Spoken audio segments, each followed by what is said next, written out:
নমস্কাৰ আপোনালোক সকলোকে মোৰ ইউটিউব চেনেল ডিপি ইনফো এনগেডৰ এই গুৰুত্বপূৰ্ণ ভিডিঅ'টোলৈ স্বাগতম জনাইছোঁ। ছাৰ বাইদেউসকল, শিক্ষা বিভাগৰ পৰা জাৰি কৰা হৈছে এটা অত্যন্ত আচৰিত নিৰ্দেশনা, য'ত শিক্ষকসকলক দেওবাৰেও বিদ্যালয় খুলি ছাত্ৰ ছাত্ৰীসকলক পাঠদান কৰাৰ নিৰ্দেশনা প্ৰদান কৰা হৈছে। গতিকে এই ভিডিঅ'টোত সেই গুৰুত্বপূৰ্ণ কথাখিনি অতি চমুকৈ জনাবলৈ চেষ্টা কৰিম।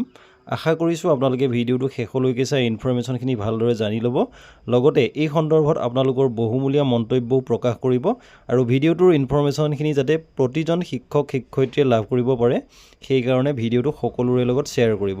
তেনেহ'লে আহকচোন ভিডিঅ'টোৰ মূল কথাখিনিলৈ আগবাঢ়োঁ। ছাৰ বাইদেউসকল, এইটো হৈছে office of the inspector of schools Dhubri district circle ধুবুৰীৰ পৰা জাৰি কৰা এটা অত্যন্ত গুৰুত্বপূৰ্ণ অৰ্ডাৰ, আৰু এই অৰ্ডাৰটো 9/1/2025 তাৰিখে জাৰি কৰা হৈছে। ইয়াত কি লিখিছে চাওঁ আহকচোন। In view to attain academic excellence of the students, all principal headmaster headmistress of the government provincialised higher secondary schools under Dhubri district are hereby directed to organize remedial classes on 11/1/2025 Saturday and 12/1/2025 Sunday for all students of their respective schools.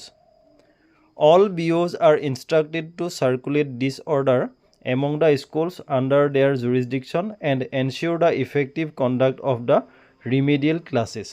অৰ্থাৎ sir বাইদেউসকল, আপোনালোকে নিশ্চয় বুজিব পাৰিছে যে ধুবুৰী জিলাৰ Dhubri district চাৰ্কেলৰ অধীনৰ প্ৰতিখন হাই স্কুল আৰু হায়াৰ ছেকেণ্ডেৰী স্কুলৰ প্ৰধানসকললৈ অৰ্থাৎ প্ৰিন্সিপাল, হেডমাষ্টাৰ, হেডমিষ্ট্ৰেছসকললৈ এই অৰ্ডাৰটো জাৰি কৰা হৈছে যে অহা 11 জানুৱাৰী শনিবাৰ আৰু 12 জানুৱাৰী দেওবাৰে বিদ্যালয় খোলা ৰাখি ছাত্ৰ ছাত্ৰীসকলক ৰিমেডিয়েল ক্লাছ প্ৰদান কৰিবৰ কাৰণে কোৱা হৈছে, আৰু এই নিৰ্দেশনাটো বিঅ'সকলক চাৰ্কুলেট কৰিবৰ কাৰণে কোৱা হৈছে তেওঁলোকৰ নিজা নিজা জুৰিছডিকশ্যনৰ আণ্ডাৰত, আৰু এই ৰিমেডিয়েল ক্লাছটো যাতে ইফেক্টিভলি কণ্ডাক্ট কৰা হয় সেইটো এনচিয়'ৰ কৰিবৰ কাৰণে কোৱা হৈছে। গতিকে ছাৰ বাইদেউসকল, এই গুৰুত্বপূৰ্ণ কথাখিনি এই ভিডিঅ'টোৰ জৰিয়তে আপোনালোকক অতি চমুকৈ জনাবলৈ চেষ্টা কৰিলোঁ। গতিকে এই সন্দৰ্ভত আপোনালোকৰ বহুমূলীয়া মন্তব্য প্ৰদান কৰিব বুলি আশা কৰিছোঁ। ধন্যবাদ।